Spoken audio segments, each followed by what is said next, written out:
Welcome to PioneerPod. So it's been a bit of break, and we have involved to get into our podcast in the live and in online version. So in this episode, in our first ever online episode, we have Leigh Farnell with us. He will be giving us his bit of background information, and he is a business and leadership coach. He have involved in this mentorship, business and sales coaching for over 40 years and beyond. I met him in the SPN Business Networking Group, and he is a really good guy. And so we'll deep diving and getting a lot of information and what the current market and the people and new entrepreneurs can get benefited from him, and what is really important about sales, how to thrive and take their business to the next level. Leigh, welcome to the show, and thank you so much for your time and being here. Thank you, Siraj. Thanks for having me on. So we met, I think, on our last breakfast meeting in Canningvale. So I saw you on another podcast as well. How has your last week been, and what you are busy on these days? Well, as you say, I was on Edge Radio with Jeff Bowman and Aaron Malloy the other day, and that was a fantastic session that we did in their fantastic little studio they've got over there in Guildford Road. And that's one of the benefits of SBN, the Superior Business Network, and all the great work that David Beardsley does with the group. It's putting us all in touch with each other. And one of the principles that I have worked for 40 years with is the power of collective brain power and the power of the mastermind. As David says, the power of more. When you get people in a room who come from similar backgrounds, that is business, and they want to help each other grow, help each other expand, help each other learn. It's a principle that Napoleon Hill talks about in his Talk About Pioneer podcast, the pioneering book, Think and Grow Rich. I don't know if you read that book, but Napoleon Hill. Yeah, from Robert Kiyosaki. Exactly. Yeah. It's just a brilliant book where he interviewed over 500 successful business people, and one of the common factors was the power of the mastermind. People coming together, business people coming together in a spirit of harmony and cooperation, working towards a common purpose. So when, in their case, Thomas Edison, Harvey Firestone, Henry Ford, a whole range of great business people getting together on a weekly basis to say, okay, what problems are you having? Where are you heading with your business? Let's brainstorm ideas to help you, and stretching each other to realize their full potential rather than, being comfortable in the comfort zone. And look, Harvey Firestone, Thomas Edison alone, that his company became General Electric, which under the great leader Jack Welch then had record growth for 30 years. So, when you study success, as Tony Robbins says, success leaves clues. When you study success and then you implement some of those seeds of success into your own life and your own business, you move forward. And being in a mastermind like Superior Business Network is exactly what Harvey Firestone and Thomas Edison and those did. And that's how you and I met. And the first thing I said to David was, I want hair like Siraj. That hair is just look so good. I want some of it. It can't be real, but it is. It's so annoying. You've got such a good head of hair. So, but look, mate, that's the fun of it all. Human beings getting together to see how good can we be collectively. And there's a lot of great people in that network. Mm-hmm. Amazing. And when I see you that for the first time, like you still have that energy, you have really positive vibe and helping people, and you're there for the first time, but you guided a lot of those business owners, like how they can thrive on their business. So, when we say sales, is it just a car salesperson or real estate or some other salespersons? And sales means if there is a business, let's say, if you are in a grocery business or burger business or anything, if you are not good with people and sales, then you can't really serve more people and you can't achieve your goals. So can you just say us what's the difference between the primitive sales, what people will think, oh, sales means just that a boring guy or who is really pussy guy, or what the sale is in the another business. You have been involved with like 40 or 48 others business, and what's the thing you learn from them and how you are guiding all those kind of businesses? Well, when we're talking sales, if you're going to be in business, you need to know how to have a conversation with someone, find out if they have a problem that you can solve, and then have the conversation that talks about how you can solve that problem for them. And not only solve the problem, but do it in such a way that they are going to get great value from it. So, to give you a bit of history, I come from a place called Eagle Hawk in central Victoria. So I did a degree at Melbourne Uni and then came across to Perth to do a master's degree. But in my family, we grew up quite working class, quite poor. In fact, my father was a motor mechanic, Mm-hmm. and I grew up in an environment where I remember my dad telling me, that bloody vacuum cleaner salesman, I bought this bloody vacuum cleaner and you're bloody paying too much. It was an Electrolux vacuum cleaner. So back in the 1960s, door-to-door salespeople, they'd knock on the door and if they could get their foot in the door, and I'll never forget that night, the vacuum cleaner salesman was there. He tipped a pile of dirt on a piece of white carpet, and then he showed how the vacuum cleaner could clean it all up better than new. It's like, wow. And so it was the day of the door-to-door salesman. And in those days, you could go on hire purchase, so you got the vacuum cleaner and then you were paying it off for the goodness knows the next 2 years, 3 years, 5 years, 10 years. Mm-hmm. And of course, if anyone who knew their numbers could probably see that you probably paid 2 or 3 times what you should have. And of course, my dad's going, hang on, we're still paying this vacuum cleaner off. We had the Encyclopedia Britannica encyclopedias above the fireplace. And of course, somebody sold my mother and father on those encyclopedias. And as my father said, by the time the kids got old enough to read them, they were already out of date. But so we grew up in my world, in my head. I had a very bad perception of salespeople because salespeople, made you buy things you didn't want, and then you were paying it off. So I had what we call sales snobbery. I'm not going to be a salesperson. Gee, my old man. 2 things my dad said. Don't become a motor mechanic where you get your hands dirty, because every night he'd be washing his hands trying to get rid of the grease off his hands. Don't get a job like that. And Right. bloody salespeople. So I had a whole lot of biases about. So he said, get a job in the bank. Get a job in the bank. You wear a Mm-hmm. white shirt every day. You wear a tie. You got a job for life. And funnily enough, in high school, by the time I could discover that I could swim, I could beat all the guys that could beat me in football and running, I could beat at swimming. So I got to be swimming, and then I was house captain, and I was then SRC president. So I would meet with the principal every week talking about issues to do with the garbage bins need painting, or we're going to run a student newsletter, or we're going to run a fundraising money for Bangladesh, or whatever it is. The record room that we used to run. So I essentially had a whole lot of people in the school, SRC form captains, and then I was the president. My mate Wayne was the treasurer. So I would meet with the principal every week.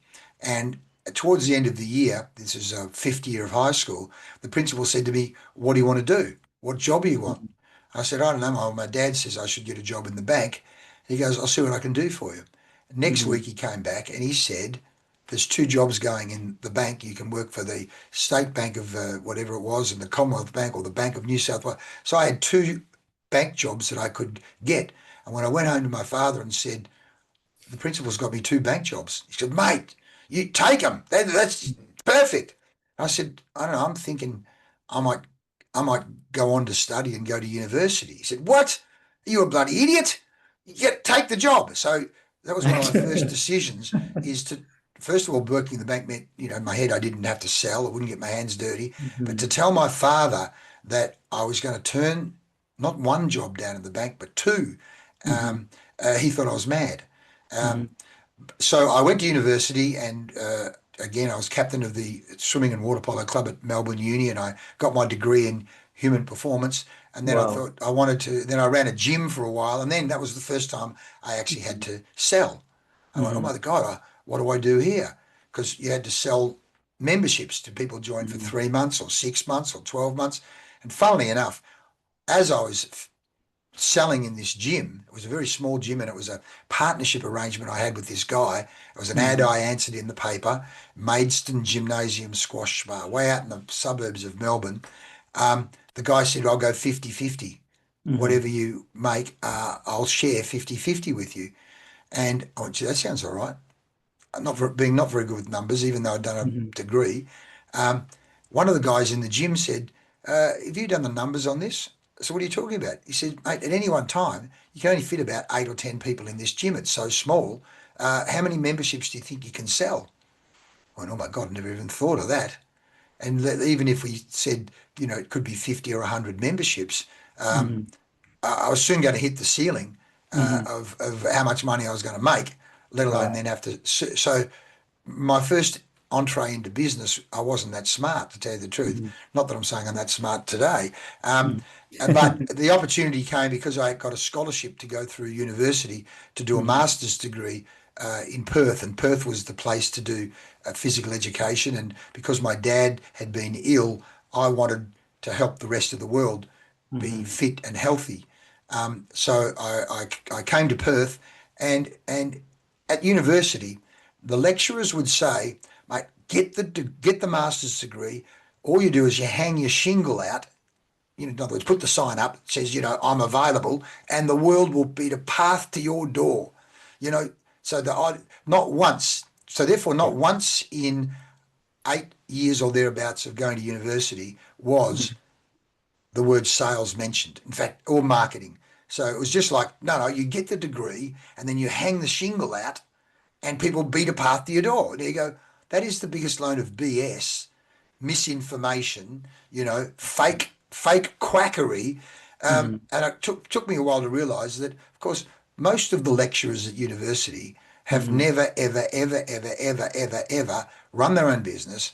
They work from the office at university. The university pays for their office, and if someone comes to them, they offer to do a project way under market rates, so that they charge $1,000 or $2,000. That pays for their holiday to Bali, and they're going, how good's this? I'm getting a great salary and superannuation package at university, and I can earn this money that pays for the family trip to Bali. So in terms of business knowledge and sales, none of that was ever mentioned. So coming back to what is sales to me, a mate of mine had said to me, you need to learn how to sell. If you want to be in your own business, you need to learn how to sell. And my body almost went into like a catatonic shock. Like, what? No. I'm the man that wears the white lab coat. I'm the professional. Professionals don't sell. Now you can imagine, as a mindset, anyone in business right now, no, mate, well, you're a complete idiot. And at that point in time, I was a complete sales idiot. And my mate insisted I go to a Tom Hopkins seminar. Tom Hopkins was a famous real estate sales trainer, an American, came through. He actually had a toupee. Yours is real, Siraj. His was a toupee. And he'd talk about, the 226 ways to close. And Tommy had books on closing and sales. And I went, oh, Zig Ziglar would come through. But I did buy their tapes at the time. Do you know what a tape is when I say recording? Yeah, recording tape. So they would record all their information, and they would sell them for $200 or $300 or $400, and that's how they made their money. Right. So that was my first immersion into the world of sales, and really. Selling is not about selling ice to Eskimos. I mean, people say, yeah, he can sell ice to Eskimos. Do you know what I'm saying when I say that? In other words, the Eskimo doesn't need ice, but he buys it anyway because the person was so good at mesmerizing them, and But in my world, selling is discovering if the person has a problem that you can fix, solve, and can you leave them better? Can you improve their lives, improve their businesses in such a way that not only does it help them tomorrow and the next day, but those skills and those systems that you implement can last a lifetime. And so we have another system we call the R factor, the relationship factor. We want to build lifelong relationships with clients. And because we say when it comes to the purple zone of my CZ6 selling system, the purple zone is everything that happens after you've done the deal. So that's the servicing of the client, the management of the account, the building of the long-term relationship, and getting repeat business and referrals. So we say one of the standards in the system is, in the ideal world, purple being purple patch. Purple patch means business is just coming to you. How's it coming to you? It's coming to you through a systematic approach of getting repeat business and referrals. So that's my part of my mindset in and around sales, and we can talk more about the system as we go forward. So does that answer the question for you? Yeah, definitely. And you start your career in early age, but you didn't want it to be a sales agent or selling something. And I had the same kind of mindset as well, because when I came here in Australia, it's just been 8 years now. And whenever I go, like at the door as well, they're always trying to sell something in the shopping center. They're always trying to sell me, and they try to communicate with some other things, and at the closing, in the middle of the conversation, they will turn to the sales. And when I went to the car ad as well, have just experienced the same. And so what do you think, there will be something which is really working from the primitive times to now, and what things have changed in sales? Well, look, first of all, selling is a system, and whether it be 20 years ago or 50 years ago or today, one of the first steps in selling, in fact, in our yellow zone, everything that happens before you meet the customer, the more you market, the more the customer knows about you, knows, likes, and trusts about you before you even walk in the door, the better. So let's just even take the encyclopedias that my father bought way back in the 1960s, Encyclopedia Britannica. They were known as the best encyclopedias in the world. They were the latest, they were the best. So they had a brand name. Electrolux, from what I remember, was the name of the vacuum cleaner. The brand was known, and it's a bit like McDonald's, or it's a bit like Coca-Cola, or Nike. The more we know, like, and trust about the brand before we go into the shop or decide to buy, the better. So whether it be you in your business or me in my business or anyone, we talk about company brand, product brand, and personal brand. Company brand, product brand, personal brand. So let's just take company brand, Virgin. There's all sorts of things we call Nike. The things we say Nike, elite athletes, good gear, trustworthy gear, even ethical in terms of where they get it made. Then if you take Branson, you've got Virgin, the airline, fun, customer focused, wanting to give good value.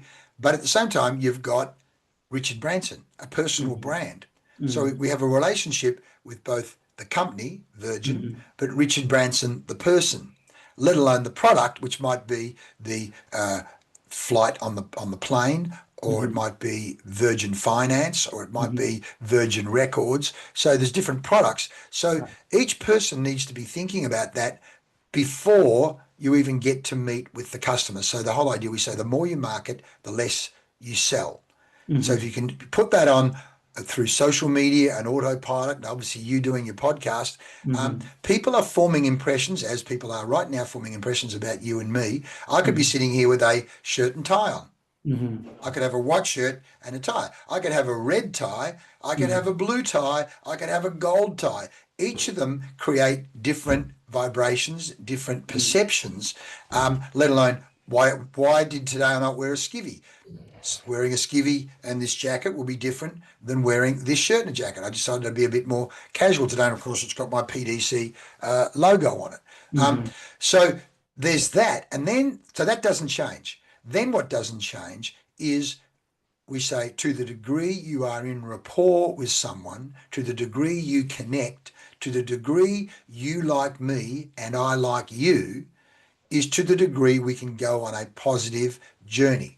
Now, this comes from the area of study called neuro-linguistic programming, NLP, that comes from Bandler and Grinder way back in the 1960s, 1970s. And as it works out, the first consulting team I worked in back in 1985, 8 of the 10 people on the team were master practitioners in neuro-linguistic programming. So I was immersed in this area of neuro-linguistic programming, which essentially is a whole body of knowledge as to how human beings can improve, can communicate better, and work towards excellence. They talk about modeling excellence. It's a great body of knowledge to help people both communicate, sell, influence, teach, parent, coach, at the same time, improve themselves as sports people or business people or sales people. So Tony Robbins has built his whole business on NLP. He calls it neuro-associative conditioning, what people associate you with. But he's has a net worth, I note the other day, of $600 million. But he's used all of that skill. And again, by the way, Robbins, something that hasn't changed also, is Robbins says, and I think this is a fantastic piece of knowledge, is that 80% of success is psychology, 80% of sales success, 80% of business success, 80% of life success is how we think, psychology, mindset, beliefs, stories we tell ourselves, our internal world, and 20% is our skills and the systems that we follow. Because if you don't have the right mindset, you're not going to use the systems or improve your skills anyway. So coming back to this area of rapport, NLP says to the degree you and I connect, and we talk about background in relatedness, background in relatedness. I use the term points in common. So if I was to build further rapport with you, and obviously you know, and I had a bit of a laugh about hair, and of course self-deprecation is a very useful tool to be able to laugh at yourself and have a giggle. I mean, what we know, again, from psychology is when people are laughing with you, you've got an you're opening people up in terms of trust and connection. Doesn't mean you have to be a stand-up comic, but when there's giggle in the air, one of my clients who floated his company on the London Stock Exchange and was an absolute master of self-development, attitude. This particular fellow put all of himself and all of his original founders through the Dale Carnegie School, the Dale Carnegie School of Communication and Confidence, Dale Carnegie School of Positive Thinking. All of those founders ended up multimillionaires. He said, when you've got someone laughing, you've got them. So this guy literally practices telling jokes either on himself or other people, with other people, and getting people laughing, because off the back of that, he then moves into let's talk business. Now, there's a book I'm going to refer you to called The Psychology of Influence and Persuasion by a guy called Robert Cialdini. Cialdini is a professor at the University of Arizona, and the book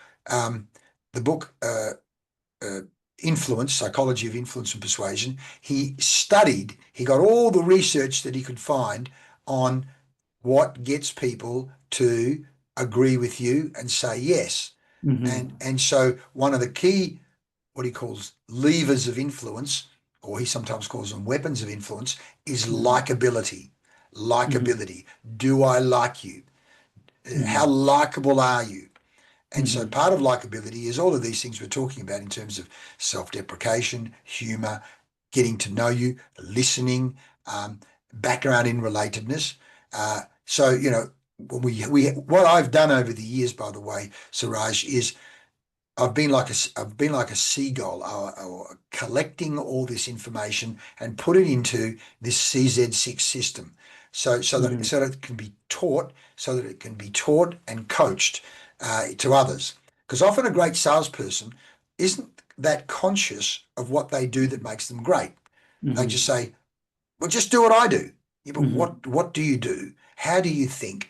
Often they haven't deconstructed. You know, they've sometimes been great salespeople from the age of 5. They've just been good at talking to their mum or convincing. And there's so many factors that go into it. But if we talk about this one, rapport, if we start to go, we call it FORN, in no particular order, finding where are you from, a little bit about your family.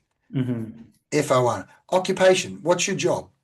Mm-hmm. R, hobbies and recreation. Mm-hmm. And N can be nationality. And then what you're looking to do is, I say rapport is like Velcro. You're looking for points, how many points can stick. So we'll do this here. I often like to say to people, as soon as I know they've got an accent, I'll go, what's that act? I don't even go which country. I don't guess. I don't go which country, or I try and guess the country, because you can insult people straight away. Right. So in your case, Siraj, let's just do this as a role play, a drill, an Mm-hmm. exercise, which again, we want to get good at something, you've got to do drills. So Right. Siraj, what is that accent of yours? I'm in a please. Nepalese. Oh, Yeah. fantastic. So does that mean you can climb Amazing. mountains or not? Yeah, just a little bit of mountain, not the hills. Like everyone asks me, as I said, I'm from Nepal. Everyone asks me, "Have you climbed Mount Everest?" Yeah, It's yeah, not yeah. that easy. Yeah. Yeah. No, fantastic. But I haven't been there. The closest I've been there was we went to India, but I want to get to Nepal. Mhm. And again, so Nepal, is everybody up there Buddhist, or are they some other religion or Majority is Hindu, like let's say Hindu? about 60, 70% is Hindu. Uh-huh. Buddha was born in Nepal, but he was from the Hindu family as well. Uh-huh. And but we have that all freedom to follow whatever religion you want. And about 30%, 20 to 30% is Buddhist. Wow, fantastic, Yeah. fantastic. Mate, so one of the things that I've done in the last 3 to 5 years is started listening to Sadhguru. Do you know Mhm. Sadhguru? So Yeah, so yeah, he is newly emerged now. Like he's getting really momentum and popular.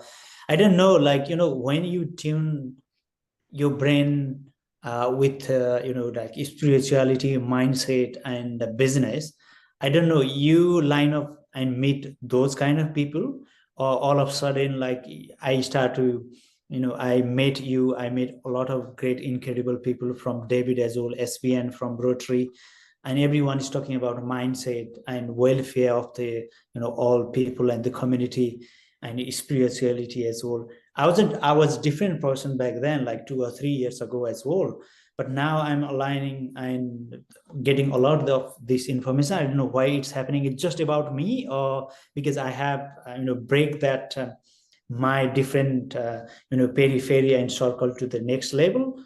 Yeah.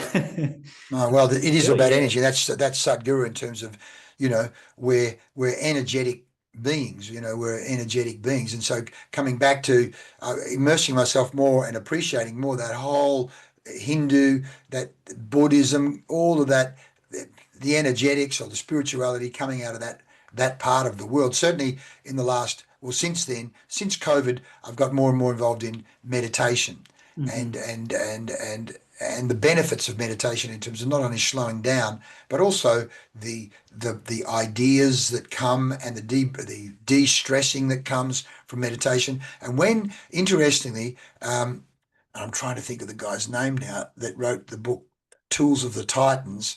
But literally, I've got to try. I'll have to dig it up for you. But he said 80 to 90% of the high performers that he studied, Mhm. 80 to 90% of the people that he studied meditated.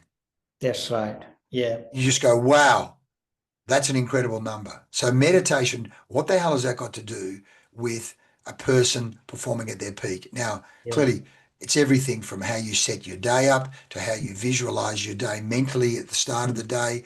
And in my case, these days, the meditation I try and I do meditation in the morning, and ideally Mhm. I do it at 4 o'clock in the afternoon as well. So 2 sessions a day. Mhm. Transcendental meditation suggests that, but I do Vedic meditation. And in fact, my teacher went and spent 3 months in Nepal or up around that region, Oh, to become okay. a meditation teacher. So, Mhm. needless to say, when I bump into people from your part of the world, I love to have this very discussion, Mhm. because if we're talking about high performance and we're talking about sales and we're talking about health and mental health and well-being, so much of what you guys have done for anywhere between 5 and 40,000 years in and Mhm. around Nepal and Tibet and those Mhm. regions, uh, is influencing and has influenced the world in such an incredible way, whether it be, Einstein to, as I said, Tim Ferriss. Tim Ferriss is the guy I'm talking about. Tim Ferriss saying, Jerry Seinfeld, Oprah Winfrey, Hugh Jackman. It goes on and on. People involved in meditation. Now, we've just talked there in terms of getting rapport, by the way. I've just touched on accent. If we wanted to go further, I'd say, tell me a bit, and tell me well, in fact, let's just go to the next one. Oh, by the way, let's go family. So are you married with kids, or your family are over here with you as well? Or what's your family Yeah. situation? As soon as I get married, I came here with my wife, and we have a lovely son. He's 20 months, like nearly 2 years now. Oh, fantastic. Yeah. So it's been, I think, 7 years Oh, beautiful, of marriage. beautiful. Yeah. So having a son, mate, see, I've got one son and two daughters. So and now I've got three grandsons, about to have a fourth grandson. So having all Wow. that boy energy around, a lot of kicking of ball, throwing of balls, swimming, wrestling, all of these fun things you can have with boys, isn't there? Right. Amazing. And yeah, so I am into real estate business, and as you said, I'm discovering a lot of new things like mindset, spirituality, meditation, and being present.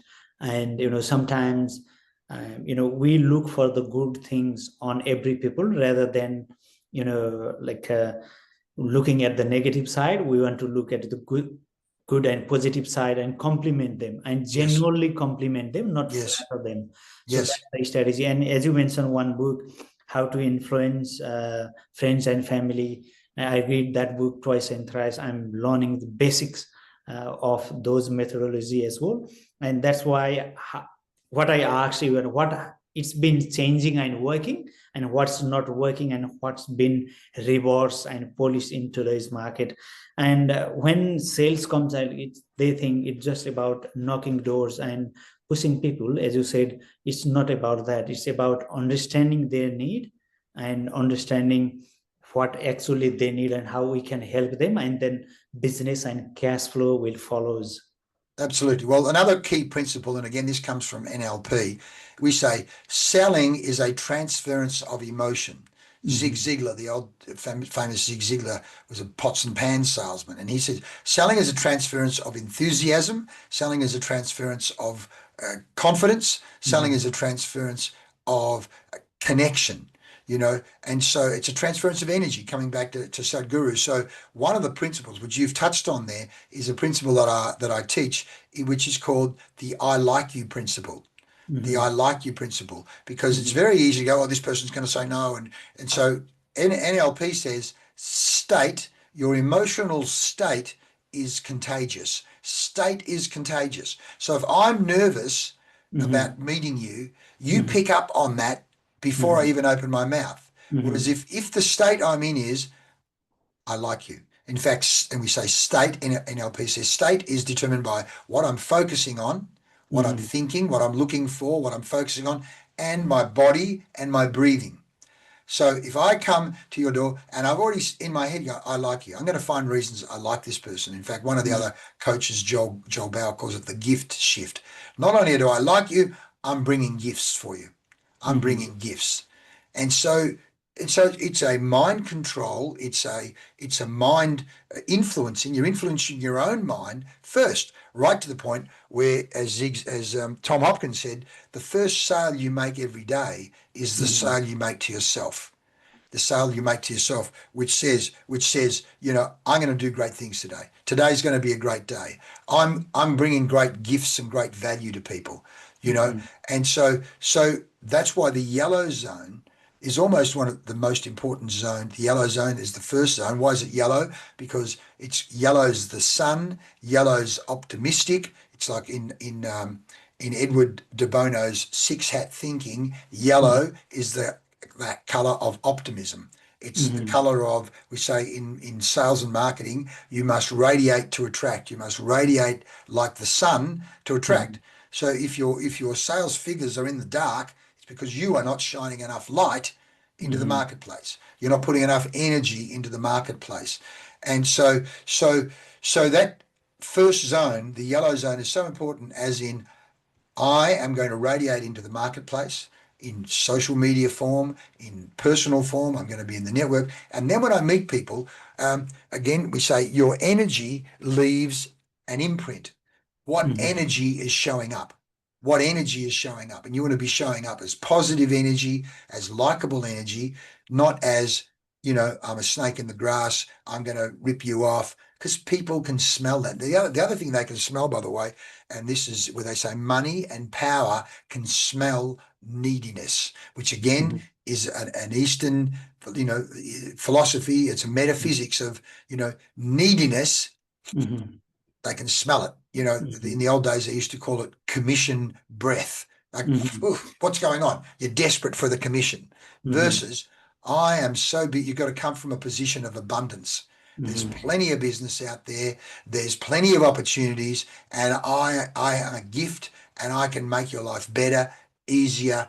So there actually has to be a cell, which again is why things like visualizations and affirmations are so important. To be rewiring your own brain at the start of the day and during the day. And in fact, one of the great real estate salespeople that I've interviewed myself on a podcast, literally, in fact, two of the guys I've interviewed, both had affirmations inside their car. So before they go to an appointment, on the what's it called, the thing that you pull down at the top where the mirror is, sun visor, in the car, they had affirmations. This is going to be great. I'm a gift. I'm going to do a great deal with these people. It was a series of affirmations. This guy went on to be a superstar salesperson. But always, I think I have to copy that. yeah. But I can send you the links as well. Superstar. But so much of it was not only his physical activity level, as in the time he started work and what he did in the hours he put in and the number of contacts he made each day, but working on himself, bringing the right energy to every appointment. So does that help at all? What can I check with you? What are you learning from me saying that? What parts kind of resonate for you? Yeah, I think I'm not as experienced as you are, because what you have tell, it's coming through you naturally and a flow, a natural flow. Whereas me, and I'm, I was really like brutal honest. I used to, criticize people rather than compliment them. I used to compliment, but rarely. And now when I'm in sales, we have to change the glass which we are seeing through. As I said early in the conversation, sometimes it's better to compliment them on their good side first, and then give them a comments how they can improve. So that's the part I'm working on. And we need to be good with the people and know their needs rather than pushing people.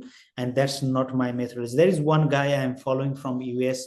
His name is Brandon Morin, and he is on a real estate business coach. Like, his methodology is reverse selling. So that's really resonated me. Like, we don't sell, we don't push people, but we understand them and we follow through their need and we really help them. That's the thing really connect with me. And when I did my appraisals, when I do door knocks and asking for business, that's what I do, what they really need, rather than showing that neediness and commission breath, as you said. Those things are really getting to me, and that's been really refreshing. And I think those are the basic fundamental as a salesperson you need. And I want to go, because many of our audience is they would just want to start on their career, on their business. They are a new business people and small to medium business owners. So how we can guide them and help them through sales to get more business and get their personal branding, business branding, and product branding, how we can help them. Well, mate, needless to say, there's a lot to be done there. And that's why I have online courses and I do coaching one-on-one, and people come into group coaching as entrepreneurs and business people, so that, because it's a journey. It's a bit like saying, I'm going to go to the gym and get fit. I want to get fit. Well, you can watch a video on how to get fit, but sooner or later you actually have to do something each day. It's your daily discipline. And so you need to commit to, say, 90 days, at the gym or 6 months at the gym. And ideally, you do it with someone you like to train with, because doing it with a buddy helps as well. And that's again why being in a group and why being in something like SPN is so helpful.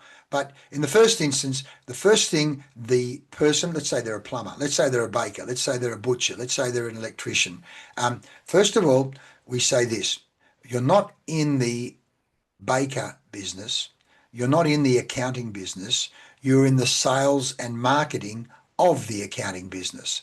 Because if you're not in the sales and marketing of the accounting business, then you're not going to have enough business. You know, say, well, I'm a good accountant. If I just do a good job, that'll be enough. Well, no, it won't. I say to people, you know, if you say the work will speak for itself, now the work will whisper for itself. You have to find ways. And as the great P.T. Barnum said, something terrible happens when you stop promotion.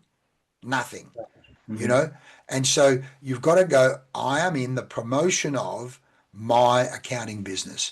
I am in the promotion of my plumbing business. And that's a mindset change, because no, I just want to be a plumber. I just love doing the work. Well, again, the great Michael Gerber in his book, The E-Myth, said there's 3 levels. The technician, I'm a good plumber. I'm a good accountant. I'm a good butcher. I'm a good baker. I'm a good sales coach. Yeah, great. But if I'm going to grow my business, I have to become a manager of other people doing the plumbing or the accounting or the real estate. And if I'm actually going to go to the top level of entrepreneur, where I've actually got, let's just say, in your case, if you're going to stay in real estate, if we said one option is, you know, Siraj will have 5 or 10 real estate offices around Australia or around Western Australia in 10 years from now. If you say, but in 10 years, I'm going to be selling, or alternatively, you might say, no, what I'm going to do, Leigh, I just want to be a great real estate salesperson, but I'll be selling multi-million-dollar properties. Now we say, you know, it's a question of how high do you want to jump? How high do you want to fly? Because your mind will determine, I want to make 100,000 a year. Great. Well, that's one mindset. I want to make $1 million a year. Well, that's a different mindset. I want to make 10 million a year. That's a different mindset. And each of those steps require different learning, different systems. So it's a question of how high do you want to fly? I was actually talking to a fellow this morning who has a great business, making very good money, at the same time saying, but I want to double it. I want to triple it. He's already got a great business. He's got investment properties. He's got a house. He's cruising along quite nicely. He's got, but here I am, whatever the age he was. I won't say what the age was, but he was relatively young. He can go further. It's a question of, and then I'm listening to a podcast from another guy who's a multi-billionaire. It's just a question. We set our own limits. We set our own limits. But let's just coming back to the plumber who's working for themselves. First of all, in the first instance, you want to have a very good lead generation system. And in the ideal world, not only a lead generation system, but a system that's actually as close to possible automating the sales. So the deals are done. Because if it means you're doing the plumbing, you're doing the quoting, you're going out to see the lead, well, you can only do so many of those. You can only do so much of that before you hit the ceiling. So as the great Peter Drucker said, Peter Drucker was one of the grandfathers of modern management consulting. He said, the bottleneck always occurs at the top of the bottle. So the bottleneck in the business will be with the founder. And so the founder has to unlock the bottleneck in terms of their own thinking and their own vision. And that's where, again, why coaching is so important, because left to our own devices, we go, who coaches the coach? Who coaches the coach? And I say to people, are you coachable? Are you coachable? Because if you're not coachable, if you're a know-it-all, we can't really spend much time together. But if you're coachable and you want to grow, and again, whether it be Chinese or, you know, Eastern philosophy says, when you're green, you're growing. Lao Tzu, in the Tao, the way of the Tao. When you're green, you're growing. When you're ripe, you rot. When you're green, you're growing. Stay green. If you're a small business and you want to grow, you better stay green. Does that answer the question at all? Yeah, amazing. I think like it's we did talk a bit of off the record as well, and we're a bit delay for like technical issues as well. Sure. And it's been an hour. I think we can go for another 1 or 2 hours. Yeah.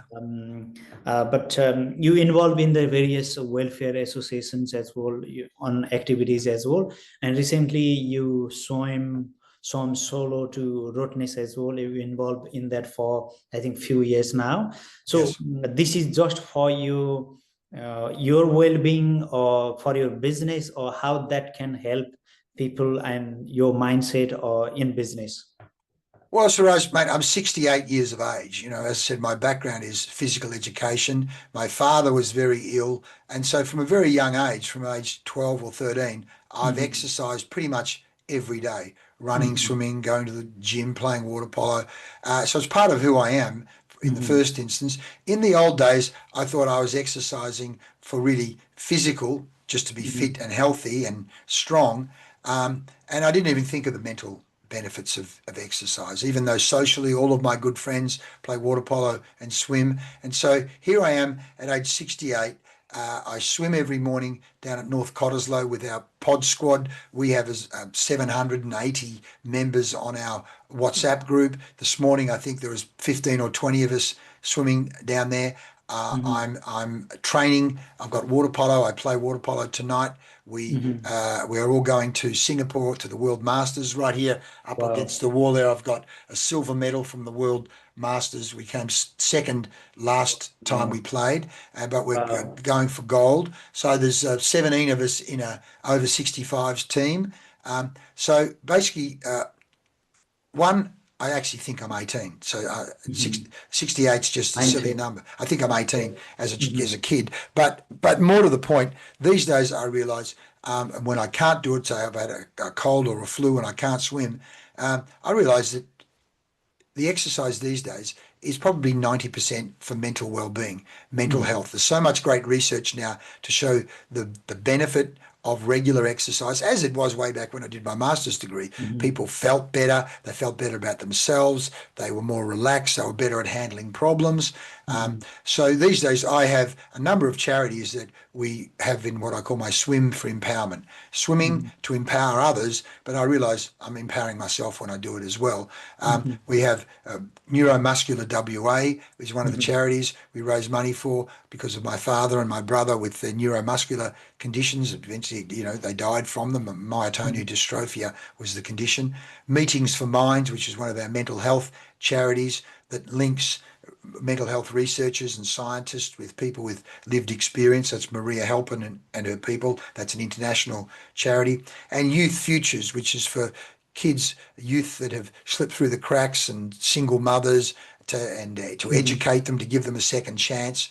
And one of my other charities is one called Blokes Talk Beachside, which is where we run regular meetings for men by the beach in a surf club, literally to get blokes to share where they're at in terms of their own mental well-being, their happiness, their sadness, because in most cases we find 40 to 60% of men have never spoken to anyone about what's going on in their world. They think I can tough it out myself. And of course, that's one of the reasons that like 3/4 or more, 70 to 80% of suicides are men, which is just an absolute tragedy because guys don't feel comfortable or safe or know how to actually bring up and talk about their own mental well-being. So we've been doing great work in all of those areas. And of course, in helping other people, I'm helping myself. So none of those things are for business. They're literally to help others and to give back. And I suppose in terms of karma, if something good comes back my way, great. But that's not the reason for doing. But certainly when I'm swimming to Rottnest and I'm halfway across and I look up at the flag and I say, why am I doing this? Because you start to get into a bit of pain at about the 12 or 13 or 14 kilometre mark.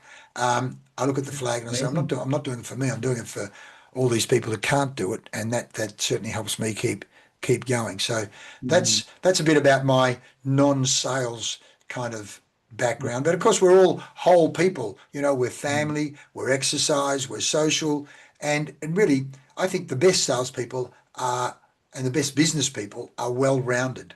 If all they do is business, they're mono, they're not that interesting, and it doesn't make for the best person. What do they say? All work, no play makes Lee a dull boy, you know? And how about your podcast called Living Your Best Life? Is this about business or is this about mental health, spirituality? It seems like it's about mind and how to balance your work-life harmony. Well, it's about all of those things because it's about leading your best life. And really, I in many ways, they're messages I wish someone had have given me to lead my best life, particularly as trying to, be self-employed, run my own business. So it actually covers all of those things. It covers sales, business, it covers mindset, it covers mental health. And even recently, I'm creating songs. I'm using AI to capture a lot of the teaching points and put it into music. So I'm putting some of those on there as well. So it's Wow. as eclectic as Leigh Farnell is eclectic, but it is about how do you lead being go from where you are now to a place that you want to go to, lead your best. What does best mean? What does best look like? And what would you need to do if you're going to lead that best life? And of course, life is not just the living of life, but the energetics of life as well. So it's very much a holistic approach, and it's there on Spotify, Apple, and YouTube, and I think it could be on Amazon there somewhere as well. Definitely, I will link that on our description, and that our audience can go and listen to all of your wisdom you have put in there. A lot of effort there. I think 150 plus episode on various platform. And on to the meeting as well. You also mentioned you have on August 12th. You have one mastermind class. This will be how many hours? And can you give us a bit of details about that as well? Well, what we're doing, and this has been some great feedback from the group, we're originally running a 3-hour session people were going to pay for, but David's gone, no, let's do a free session. So there's a free session where I'm going to be introducing people to the CZ6 system, and particularly introducing the CZ6 system as a way of growing and scaling their business, no matter where they are in business. And then we have also Richard from the E Group is going to be presenting as well. And Richard runs 13, 14 different businesses. And so it becomes Leigh's talking about the systems and the science, and then Richard will be a practical demonstration of how he's applied many of those principles in his business. And then together we'll be doing some sessions as part of it. So it's a 2-hour breakfast at Gosnell's Golf Club. It's free, as in the only thing you're paying for is your breakfast. I think it's under $40, whatever it is. So it's a great, they serve a great breakfast and coffee down there. And I can't look, the details will be via SPN, and you can put the link on yours. But really, what you're going to get is incredible value, essentially for the price of your breakfast.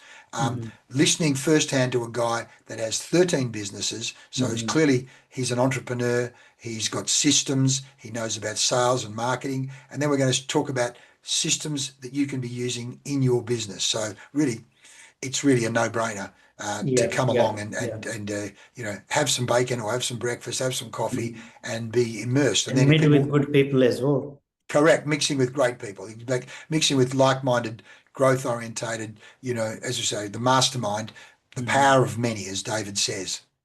Yeah, definitely.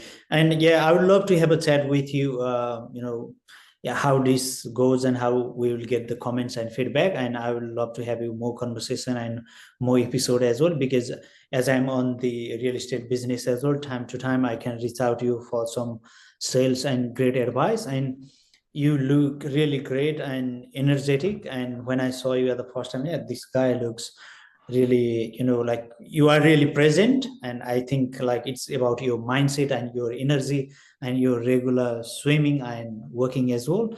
And keep up the good work. And thank you so much for your wisdom and knowledge. Thank you, Siraj. Thanks for having me on. I'll see you again very soon. Sure. Thank you so much. Namaste, as they say. Namaste. Namaste. Okay. Thank you.